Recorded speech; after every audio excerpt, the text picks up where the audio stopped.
Bem-vindo de volta.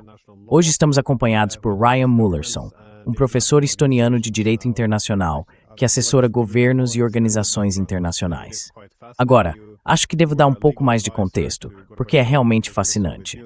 Você foi assessor jurídico de Gorbachev dentro da União Soviética, mas como estoniano, tornou-se o primeiro vice-ministro das Relações Exteriores da Estônia após a restauração da independência. Você até, escreveu a Declaração de Restauração da Independência da Estônia. E pelo que entendo do lado russo, você ajudou Yeltsin a redigir o reconhecimento da independência da Estônia. Sempre achei fascinante que você tenha estado dos dois lados da mesa. Mas, no geral, acho que isso também reflete o seu estilo de escrita. Você escreveu uma enorme quantidade de artigos e livros, e como reside no Reino Unido, lecionou no King's College, em Londres, antes de se aposentar.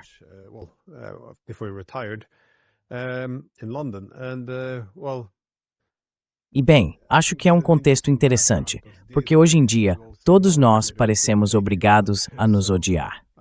Gosto de como você demonstra tanto compreensão quanto empatia pelos diferentes atores envolvidos no conflito agora, seja a Rússia, a Estônia ou o Reino Unido.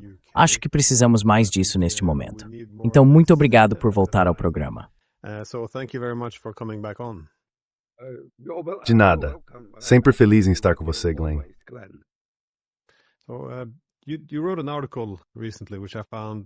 Você escreveu recentemente um artigo que achei fascinante, que tenta, eu diria, capturar os tempos conturbados em que vivemos. O título do seu artigo era Do Pesadelo de Kissinger ao Atoleiro Europeu. Como você enxerga a situação geoestratégica ou geopolítica em que nos encontramos agora?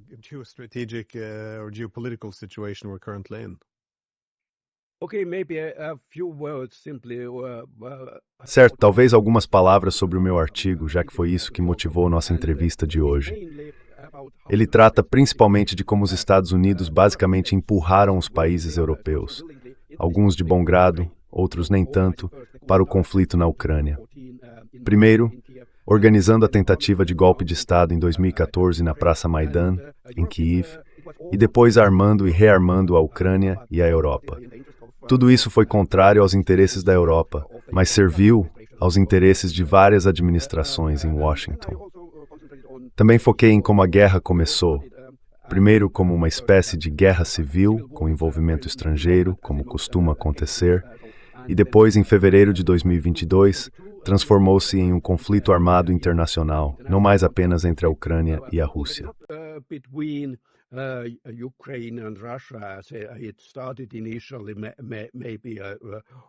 Começou inicialmente, talvez, mas já entre o Ocidente e a Rússia.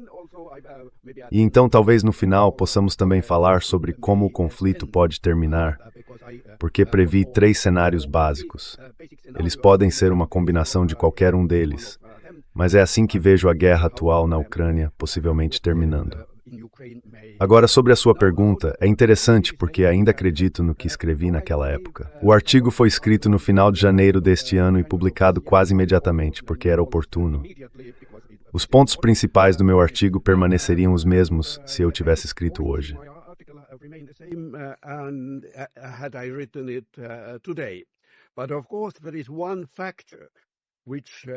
Mas é claro que há um fator que torna este conflito e todas as outras questões geopolíticas um pouco diferente agora. E esse fator é, digamos, do ponto de vista jurídico, já que sou advogado, o ataque armado não provocado de Israel e dos Estados Unidos contra o Irã. Agora, com as respostas iranianas e tudo o que está acontecendo, tudo isso afeta também o conflito na Ucrânia. Há aspectos dessa influência que podem ser considerados, digamos, mais ou menos negativos para a Rússia e, nesse sentido, talvez positivos para a Ucrânia e seus apoiadores, principalmente os Estados europeus. A Rússia, aliás, tinha esse corredor norte-sul e, por meio dos Emirados e da Arábia Saudita, é claro, comercializava com o restante do mundo.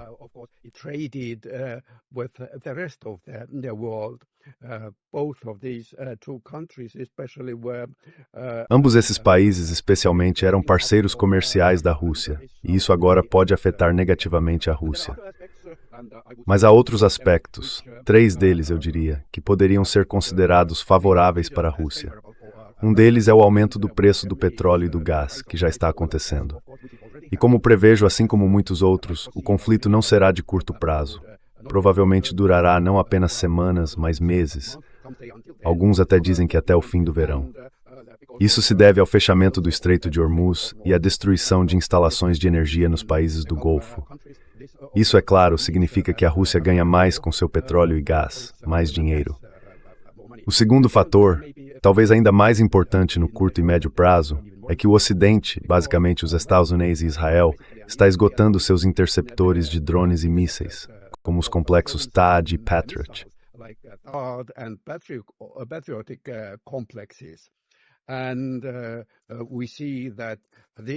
E vemos que este é um negócio muito caro. Enquanto os drones iranianos podem custar, como dizem, cerca de 20 ou 30 mil dólares cada, esses mísseis interceptores custam cerca de 5 milhões de dólares. E claro, já vemos que a liderança na Ucrânia está muito preocupada, porque os Estados Unidos agora têm menos equipamentos militares para vender aos países europeus, que então os repassam para a Ucrânia. Esse talvez seja o segundo fator que tem impacto nesse conflito. E o terceiro, talvez não tão importante, mas ainda assim digno de nota, é que alguns comentaristas disseram que, como a agressão israelo-americana ocorreu durante as negociações entre os Estados Unidos e o Irã, a Rússia pode agora estar mais relutante em negociar com os Estados Unidos.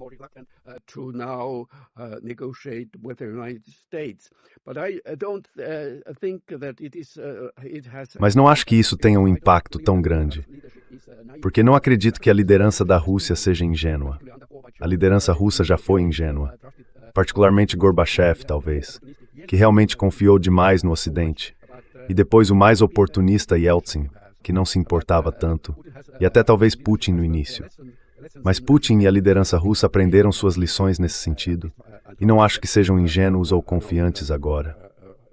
Especialmente em relação ao Ocidente, neste caso os Estados Unidos. É claro que a liderança russa não quer antagonizar Trump e, portanto, age com bastante cautela, evitando criticá-lo pessoalmente, por exemplo. Essa é uma avaliação correta do que os Estados Unidos e Israel estão fazendo no Oriente Médio.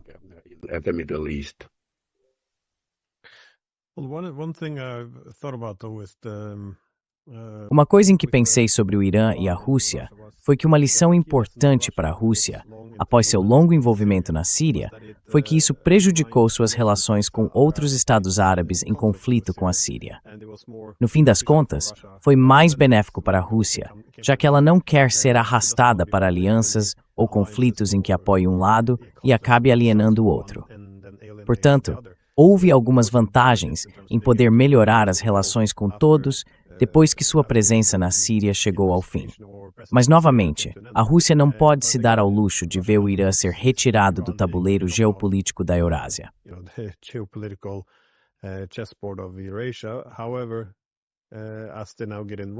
No entanto, ao se envolverem agora, eles também correm o risco de alienar novamente muitos estados árabes.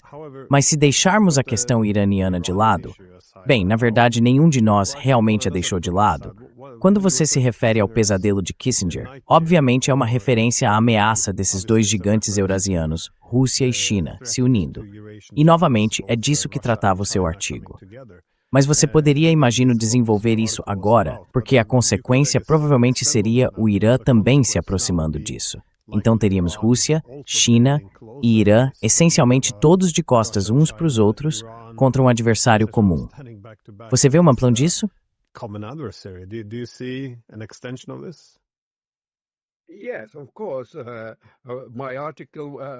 Sim, claro.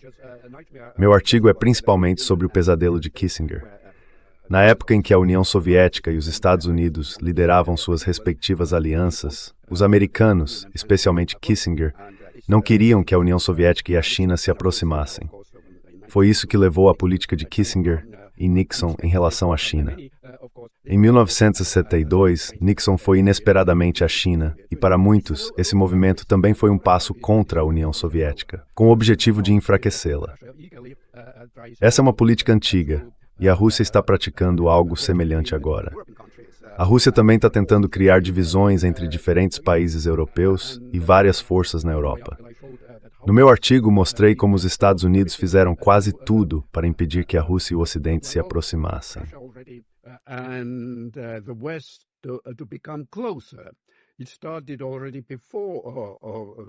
Tudo começou ainda antes, quando a Alemanha começou a fazer aqueles acordos de energia com a União Soviética, e isso simplesmente continuou sem parar. E é claro, os Estados Unidos estão ansiosos para manter a Europa dividida e impedir que a Rússia seja aceita como um país europeu. Então, e quanto ao Irã? Por um lado, vemos que esse conflito pode enfraquecer o Irã, pelo menos temporariamente.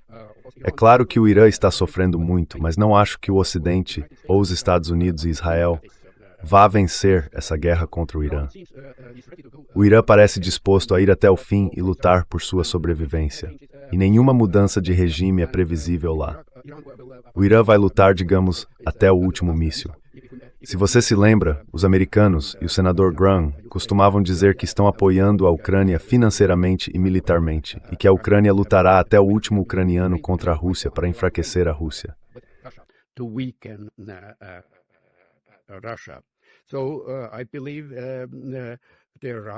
Portanto, acredito que Teherã lutaria até o último míssil e drone para não se render à pressão ocidental ou americana nesse caso. E, portanto, o Irã continuará sendo, na minha opinião, um ator fortemente anti-Israel e anti-Ocidente, uma potência anti-Estados Unidos no Oriente Médio. Eu diria que, historicamente, talvez o que esse conflito no Oriente Médio signifique é que essa tendência que vem ocorrendo há pelo menos 30 anos desde o colapso da União Soviética mostra que muitos no Ocidente, e não apenas no Ocidente, eram fukuyamianos que acreditavam que o fim da história estava chegando, que todos os estados acabariam se tornando democracias liberais e que a globalização econômica seria benéfica para todos.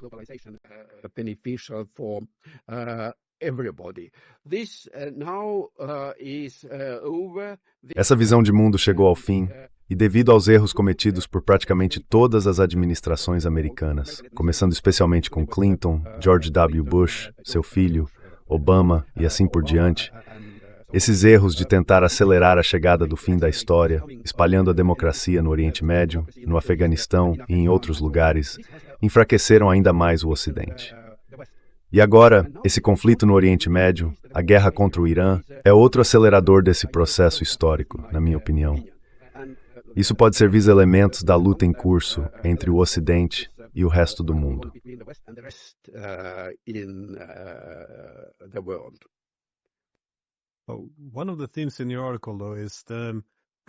Um dos temas do seu artigo, porém, é que os Estados Unidos têm interesse em estar na Europa, tanto para manter russos e europeus divididos, pois isso é uma fonte de influência para os Estados Unidos.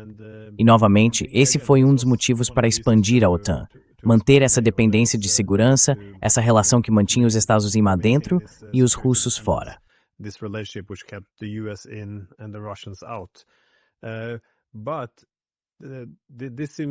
Mas isso parece precisar ser equilibrado por outras considerações, ou seja, a multipolaridade, o reconhecimento de que, quando há muitos centros de poder, os europeus não podem ser a única consideração.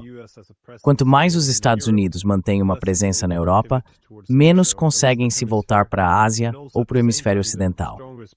E, ao mesmo tempo, quanto mais forte for sua presença na Europa, mais os russos tenderão a se alinhar com a China, em vez de tentar equilibrar um pouco mais essas relações.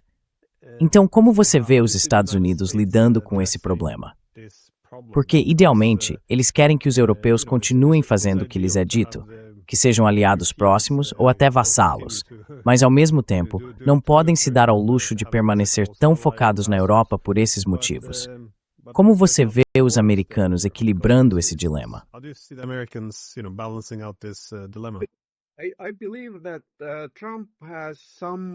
Acredito que Trump tenha, digamos, talvez os instintos certos às vezes. Ele é completamente imprevisível, claro, e vive mudando de opinião. Mas uma avaliação correta, do ponto de vista dele, eu acho, é que os Estados Unidos não podem mais estar em todos os lugares. Precisam escolher.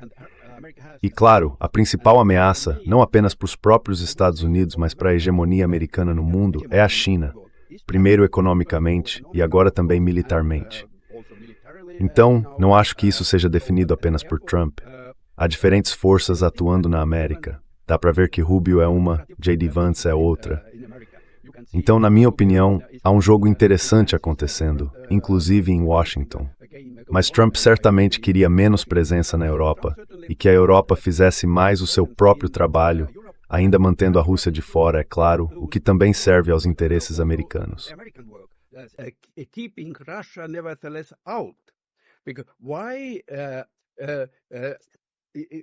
Por quê? Há um conflito interessante nessa visão de mundo, uma visão de mundo americana. Pode-se ver que, por um lado, Trump está negociando com a Rússia não apenas para encerrar a guerra na Ucrânia, mas provavelmente ainda mais sobre questões econômicas. Uso de recursos energéticos russos, terras raras e outras instalações, e também falando sobre o Ártico com a Rússia.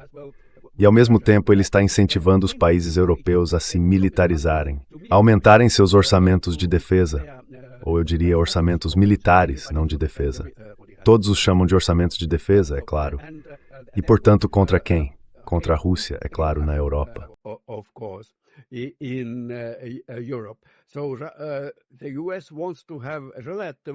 Então, os Estados Unidos, ou o governo Trump, querem manter relações relativamente normais com a Rússia, enquanto, ao mesmo tempo, desejam que a Europa mantenha relações hostis com a Rússia. Isso é contrário aos interesses europeus, e provavelmente alguns, como Pedro Sánchez, o primeiro-ministro da Espanha, entendem isso. Há muitas forças na Europa que reconhecem essas contradições no cenário político. Mas é muito confuso, na minha opinião, tentar compreender tudo isso. Manter a Rússia afastada da Europa, como você disse, também significa aproximar a Rússia da China. Ao mesmo tempo, não há consistência nas políticas do governo dos Estados Unidos, na minha visão.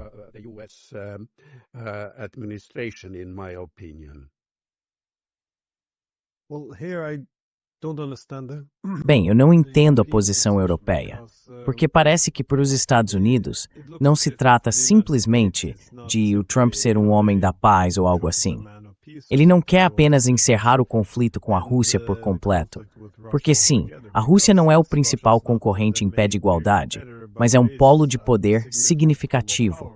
Então eles gostariam de ver a Rússia contida e enfraquecida ao longo do tempo, mas não querem fazer isso por conta própria, porque precisam manter laços bilaterais. Isso me sugere que eles não querem acabar com o conflito ou com o enfraquecimento da Rússia. Eles só querem terceirizá-lo ou transferi-lo para os europeus. Eu simplesmente não entendo por que os europeus gostariam de carregar esse fardo, porque, novamente, isso nos leva à questão central. Por que precisamos de um conflito com a Rússia?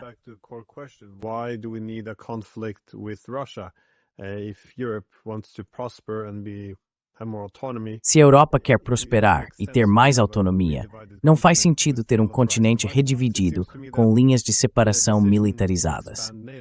Parece-me que a decisão de expandir a OTAN, que de forma bastante previsível transformou a Rússia em inimiga, foi o preço que estávamos dispostos a pagar para garantir que os Estados Unidos mantivessem um papel e uma presença duradouros na Europa. Mas agora que os americanos estão mudando o foco, por que ainda manter isso? Por que nos permitir ser divididos dessa forma? Por que nos tornamos excessivamente dependentes da segurança dos Estados Unidos, o que nos dá menos autonomia? A Europa está desestabilizada, menos próspera economicamente, e sua relevância no mundo está diminuindo. Não faria mais sentido mudar de direção, diversificar? Para mim, isso não faz sentido algum. E essa é a única coisa que não consigo entender sobre os europeus.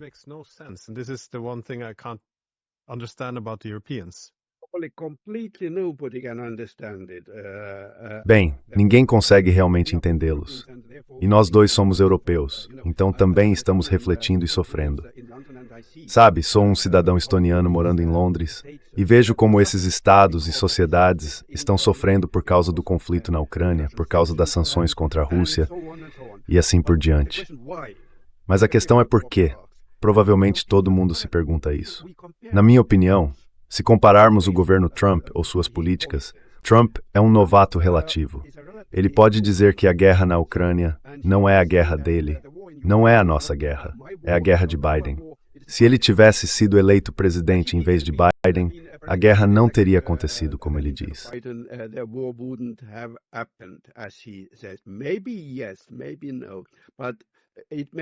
Talvez sim, talvez não, mas pode até ser verdade.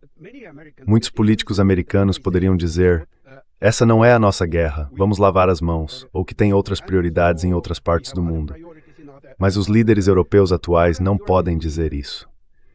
Como escrevi em meu artigo, os Estados europeus foram arrastados contra seus próprios interesses para esse conflito. A maioria deles foi, pois todos estavam vassalizados e, portanto, seguiram, mais ou menos de bom grado, às vezes até se entusiasmam, como os governos da Grã-Bretanha, da Estônia e de outros estados políticos, como a Polônia, essa política da Larins.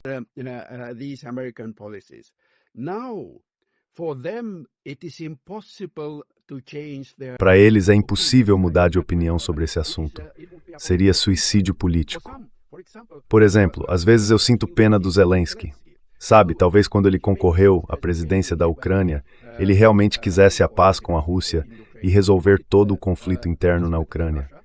Mas não permitiram que ele fizesse isso. Antes de tudo, as forças nazistas extremistas, muito pequenas na Ucrânia.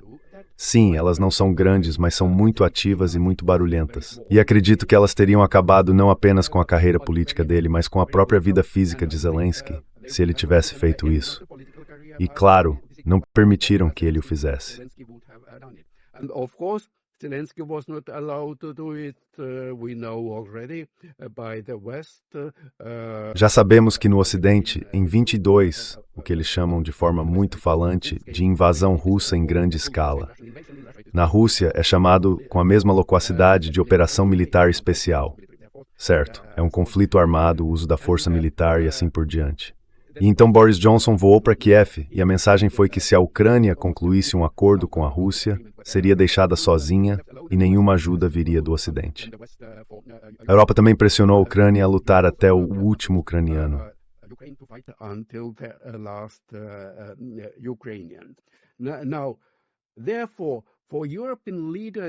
Agora, portanto, para os líderes europeus, é politicamente impossível, ou para alguns, talvez até fisicamente impossível, mudar completamente de posição. Mas já há alguns sinais. Glenn, acredito que li um artigo, e você provavelmente também leu na Foreign Affairs há pouco mais de uma semana. Era de como era o nome dele, Michael Tesh, intitulado A Ucrânia está perdendo a guerra. Kiev deve trocar território por paz. A Foreign Affairs normalmente não usa esse tipo de manchete. Vejo que no meu próprio país, a Estônia, há agora um conflito entre o atual presidente Alarkaris e o Ministério das Relações Exteriores, e também entre a primeira-ministra e o Ministério das Relações Exteriores.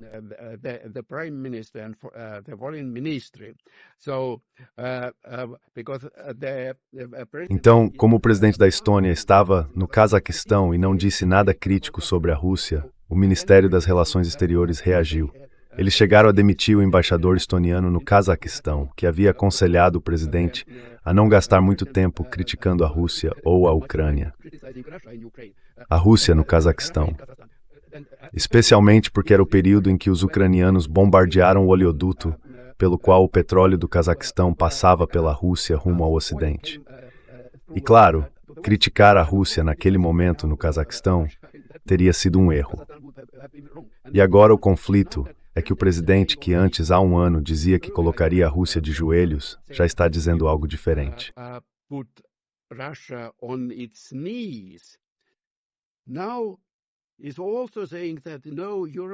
Agora também se diz que a Europa, para estar na mesa de negociações, precisa começar a conversar com a Rússia.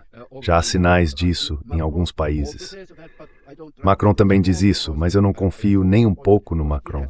Estou muito decepcionado porque ele sempre disse coisas boas, quase com frequência demais, mas depois fez o oposto, ou não fez nada de bom. Então, na minha opinião, essa é a principal razão.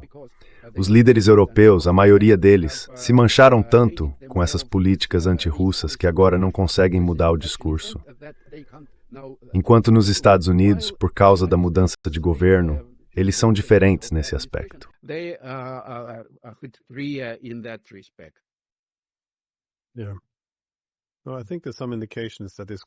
Sim, Acho que há alguns indícios de que isso pode chegar ao fim por todos esses motivos.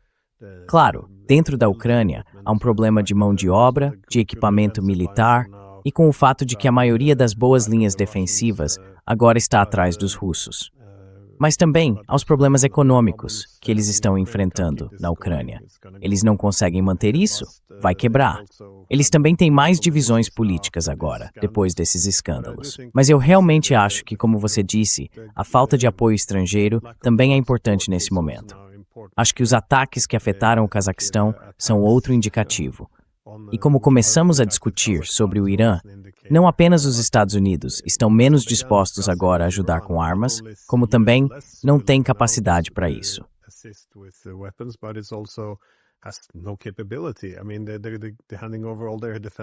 Quer dizer, eles estão entregando todas as suas defesas imediatamente para os estados do Golfo ou usando-as eles mesmos.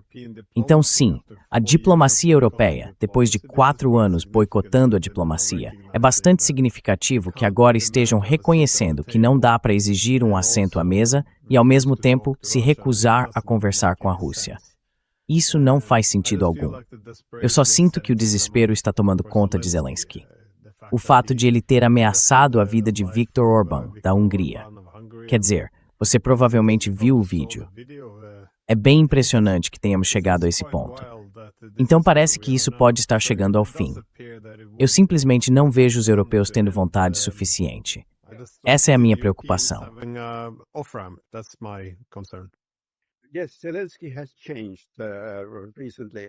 Sim, Zelensky mudou recentemente. Ele nem sempre foi razoável, é claro, mas agora, talvez começando com seu comportamento durante a Conferência de Munique e depois disso, não é uma pessoa em sã consciência falando. Fiquei muito surpreso com o fato de as pessoas lá aplaudirem quando ele usou aqueles palavrões contra Putin, contra a Rússia. É ao mesmo tempo engraçado e triste, na verdade.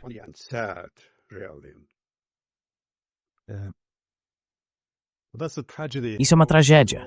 Você mencionou isso antes. A tragédia de Zelensky, que foi eleito com uma plataforma de paz.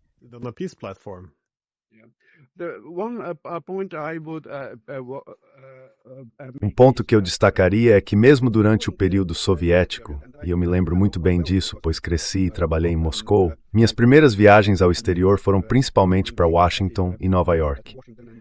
Eu só fazia escala em Londres ou Amsterdã de vez em quando. E então, no Ocidente, especialmente nos Estados Unidos, havia especialistas que conheciam a Rússia. Agora quase não há mais, muito poucos. Há um na Noruega e um inglês que está mais em Washington. Sim, ainda existem alguns especialistas que conhecem e entendem a Rússia.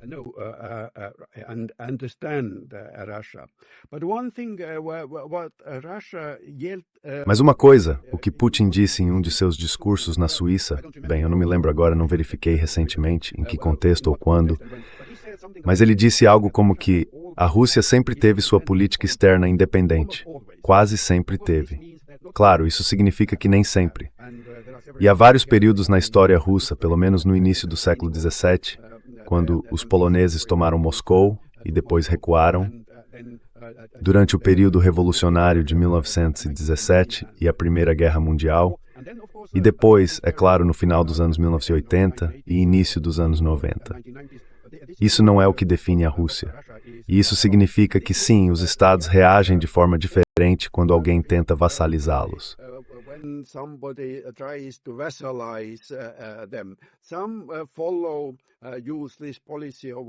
Alguns seguem uma política inútil, ou o que se chama de política de adesão, e seguem o líder com entusiasmo, até tentando agradar o chefe. Mas há estados que não fazem isso, e a Rússia pertence a essa categoria, e por isso eu gosto disso. Eu diria, muito grosseiramente, é claro, que os líderes russos não carregam no bolso de trás um frasco de vaselina, caso alguém mais forte queira se aproveitar deles. Essa é, na minha opinião, a diferença. As tentativas de vassalizar a Rússia nos anos 1990 não tiveram muito sucesso.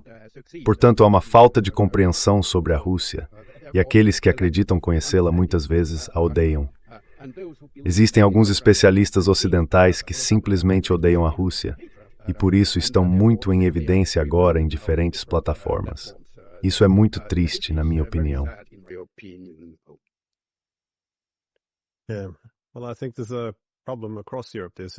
Bem, acho que o problema em toda a Europa é que a expertise do passado desapareceu.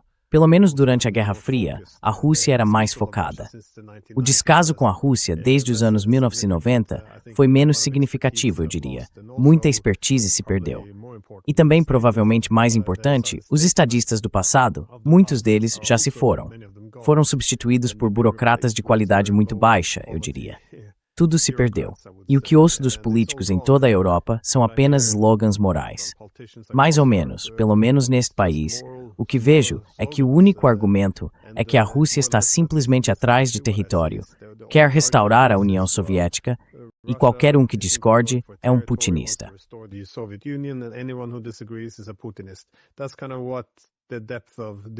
Esse é o nível do debate e da discussão, o que significa que não há debate, não há discussão. Essa falta de compreensão sobre a Rússia, a incompetência, e quando se mistura isso com o ódio à Rússia, torna tudo muito perigoso. E bem, eu não sei. Quer dizer, eu sei que você está no Reino Unido agora. Pelo menos eu estou aqui na Noruega. São simplesmente os piores políticos que se pode imaginar, e a mídia é igualmente incompetente. Então ninguém está fazendo seu trabalho. Isso significa que não pode haver adaptação às novas realidades. Em vez disso, trata-se apenas de como eles gostariam que o mundo fosse. A Europa, eu acho, está passando por tempos difíceis, ou como você disse, um atoleiro.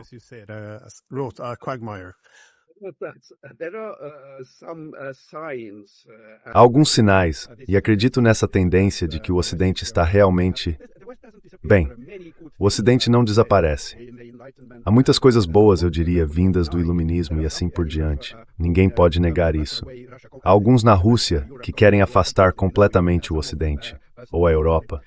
Provavelmente até conhecemos alguns deles pessoalmente. Eu não pertenço a essa categoria. Mas sim, agora, à medida que a história muda radicalmente, no Ocidente, aqueles que estão no poder querem prolongar, digamos, essa agonia de se tornarem menos relevantes e menos iguais aos outros. Porque outras forças, outras partes do mundo estão se tornando cada vez mais importantes. Eles também querem seu lugar, um lugar igual, sob o sol. E no Ocidente, essas forças que ainda estão no poder gostariam de frear essa tendência na geopolítica e na geoeconomia.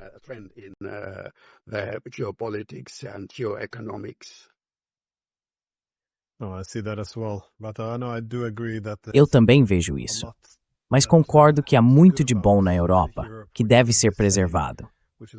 É por isso que fiquei um pouco desapontado quando ouvi o discurso de Marco Rubio na Conferência de Segurança de Munique, em que ele disse que a Europa deveria se erguer novamente. E o que ele estava se referindo eram 500 anos de imperialismo, como se fosse disso que precisássemos. Quero dizer, há muito mais na Europa do que os tempos de império, eu acho.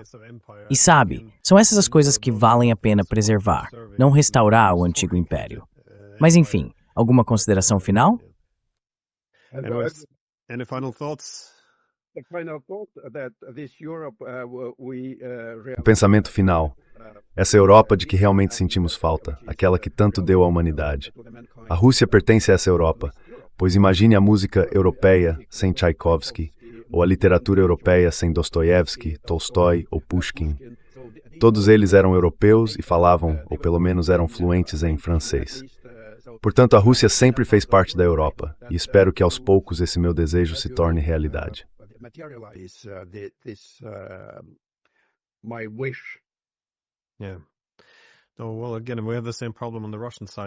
Sim, bem, novamente temos o mesmo problema do lado russo também. Ou seja, muitas pessoas na Rússia já não veem mais como possível ter um relacionamento com a Europa. Eu conheço alguns amigos em comum nossos em Moscou que também pensam dessa forma. Mas aqui é preciso reconhecer algo nos russos. Pelo menos eles são muito pragmáticos. Se você observar o caso dos Estados Unidos, havia ressentimento em relação aos americanos. E então, assim que Trump assumiu e disse, podemos fazer as pazes com a Rússia, de repente o clima mudou. Certo, podemos trabalhar com os americanos. Então acho que ainda não é tarde demais para tentar consertar algumas das coisas que estão quebradas. Só fica muito mais difícil quanto mais essa guerra horrível continua. E claro, a destruição da Ucrânia, que é uma tragédia por si só. Muito obrigado por dedicar seu tempo e espero vê-lo pessoalmente novamente em breve.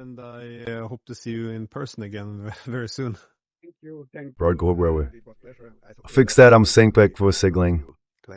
Tchau.